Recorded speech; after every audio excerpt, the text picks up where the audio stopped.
Today, we're talking about a tool that reveals the real story hidden behind the numbers. So let's start with a question. Can an average score actually, lie to you? Take a look at this. Two classes, same exact average score. But are they really the same? See, the average only gives you part of the picture. To get the full story, we need something else. And that's where standard deviation comes in. It's all about how spread out the numbers are. So a low number, that means everything's clumped together. A high number, it's all spread out. Okay, let's circle back to our classes and see what this actually looks like. Remember Class A? Look how all the scores are huddled right around that average of 50.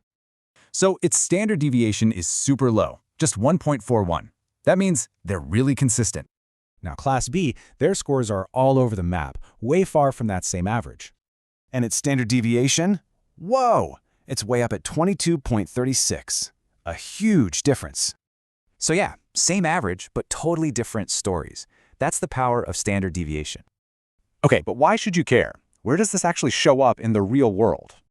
Well, it's used everywhere. For checking consistency, comparing data, it's a huge deal in stats. Think about finance. A high standard deviation for a stock, that spells risk and volatility.